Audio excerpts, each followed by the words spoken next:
সারাদিন ধরে রান্না বান্না করার পর ঘন্টা দুয়েকের মধ্যে খেয়ে দিয়ে শেষ। নমস্কার, আশা করি সবাই অনেক অনেক ভালো আছেন। আজকে আমাদের অফিসে নৈশভোজ, যাকে প্রীতিভোজ বলা হয়, প্রত্যেক বছরই আমাদের কলেজে সব কলিগদের নিয়ে এই অনুষ্ঠানটা করা হয়। রাতে পরিবারের সবাই, মানে সব কলিগদের পরিবারের সবাইকে নিয়ে একসাথে খাওয়া দাওয়া হয়, আর আন্তঃবার্ষিক ক্রীড়া প্রতিযোগিতা হয়, তার পুরস্কারও দেওয়া হয়। অনেক আয়োজন আছে, ফিশ ফ্রাই আছে, তারপর ডিম, এরপর সবজি, রোস্ট, আর হচ্ছে কালো ভুনা, খাসির মাংসের কালো ভুনা, শেষ পাতে দই, আর ড্রিঙ্কস তো আছেই, ও পোলাও, আর বিকেলবেলা ফুচকা পার্টিও আছে, আর কফি আছে।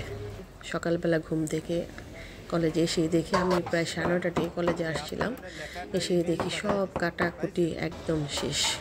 ওরা মনে হয় যে, মানে বাবুর্চি মনে হয় সকালবেলা থেকে, ভোরবেলা থেকে মনে হয় কাজে নেমে গেছে। তারপর দেখলাম ডিম ভেজে রাখলো, এরপর রোস্টের জন্য মুরগি ভাজতেছে, মানে কোনো কিছুই দেখলাম যে কমপ্লিট করতেছিল না, অর্ধেক অর্ধেক করে তারা সব কিছু রেখে দিচ্ছিল, কারণ আমাদের রাতের প্রোগ্রাম ছিল, সেজন্য মনে হয় যে বিকালবেলায় সব আবার ফাইনাল করবে, যেন গরম গরম থাকে। এই যে মাংসটা বিভিন্ন ধরনের মশলা দিয়ে তারপর ম্যারিনেট করে রাখছে, আর এদিকে ফিশ ফ্রাইয়ের জন্য সেটা তৈরি করে রাখতেছে। আপনাদের জন্য এই ফিশ ফ্রাইটা আমি মানে রেসিপিটা করার চেষ্টা করছিলাম ভিডিও, কিন্তু এত ব্যস্ত ছিলাম আর শেষ করতে পারিনি।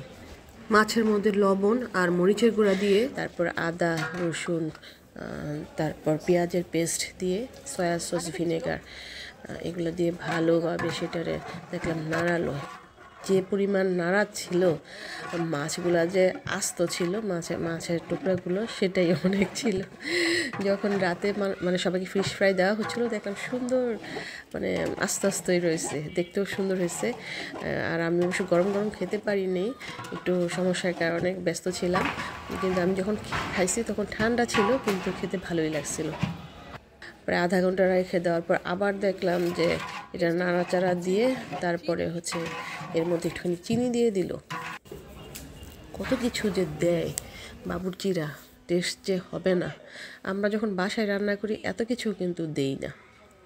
এরপর শেষ দেখলাম যে গরম মশলাও দিল, মানে উনি বললো যে বিরিয়ানিতে যে গরম মশলা দেওয়া হয় সেটা ফিশ ফ্রাইয়েও দেওয়া হয়। এই যে আবার নাড়াচাড়া করতেছে। ও আর এই যে সাদা সাদা যেগুলো, সেগুলো হচ্ছে কর্নফ্লাওয়ার। আর এভাবে ম্যারিনেট করে একদম সন্ধ্যা পর্যন্ত রেখে দেওয়া হবে, মানে অতিথিদের দেওয়ার আগে সেগুলো বেডক্রামে এপিট ওপিট করে একদম ছাকা তেলে ভেজে দেওয়া হবে। যাই হোক, রান্নার তোড়জোড় চলছে, আর আমি খুব ব্যস্ত ছিলাম, অত ভিডিও করার সুযোগ পাইনি।